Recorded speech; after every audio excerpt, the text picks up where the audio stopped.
Welcome to The Explainer. Okay, we're going to jump right in and drop a pretty massive historical bombshell today, one that might just rewrite everything you thought you knew about the origins of one of the world's largest religions.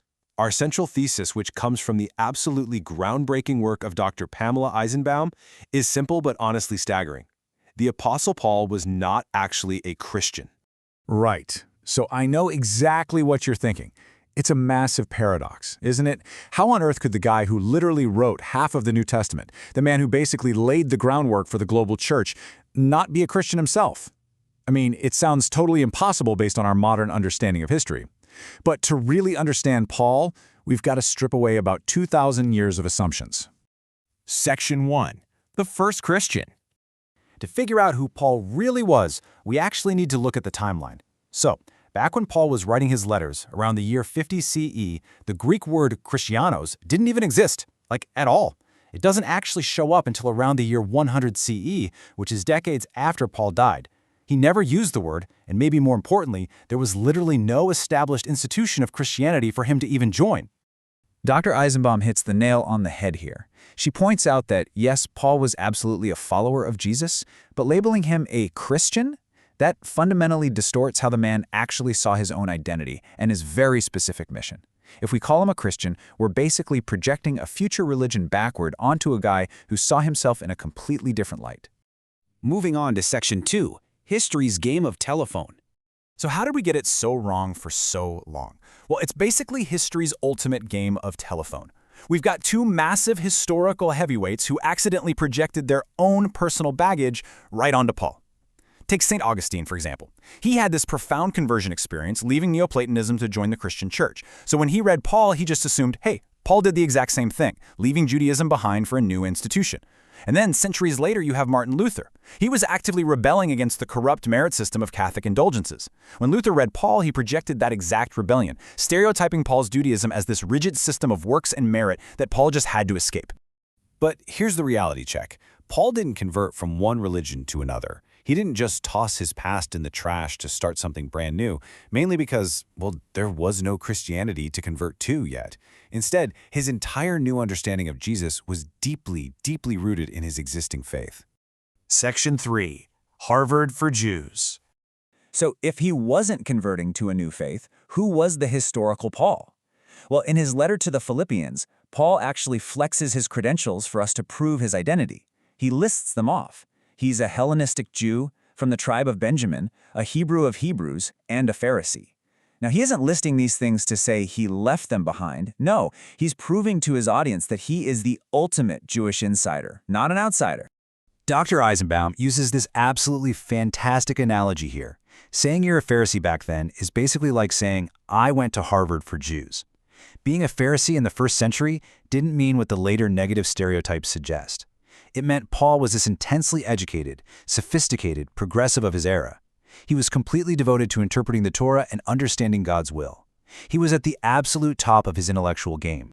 And because he was such a deep theological thinker, he was wrestling with a huge paradox of his time.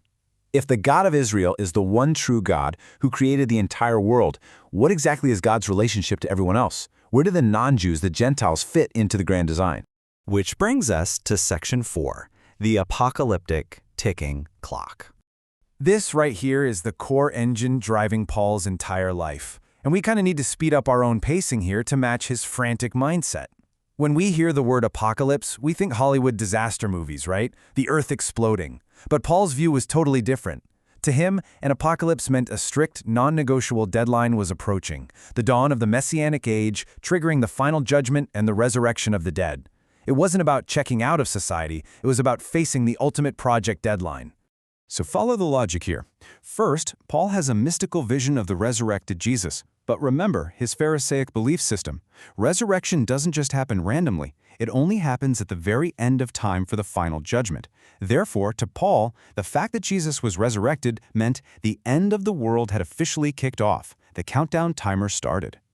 And that ticking clock? That is exactly what fueled his frantic missionary work across the Mediterranean.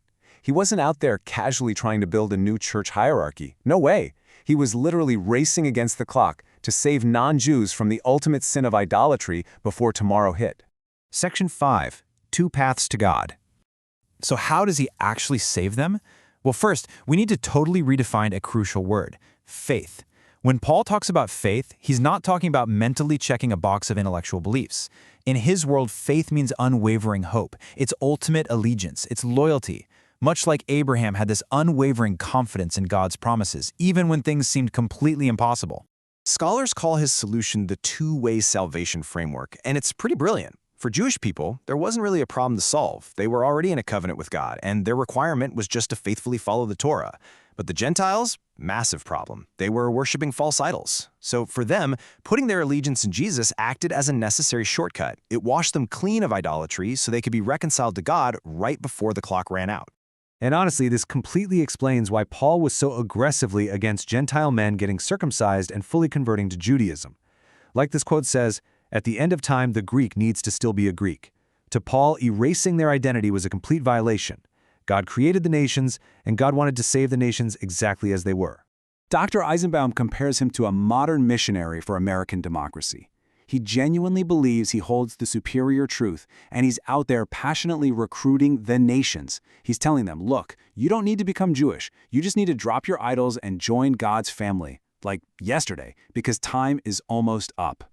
So, here's the ultimate takeaway. When you peel back the centuries of later history, this explainer completely reframes the man. He goes from being this stoic, institutional church builder to a frantic, passionate, apocalyptic hero, a radical Jewish insider racing to save the non-Jewish world before the final buzzer sounded. Which leaves us with a pretty fascinating, provocative question to ponder. How might 2,000 years of religious history, of theology, of the entire relationship between Judaism and Christianity, how might it have looked completely different if we had just understood Paul's ticking clock from the start? It really challenges you to rethink everything you thought you knew about those early days of faith. Thanks for hanging out with me for this explainer. Keep asking those big questions, and I'll catch you next time.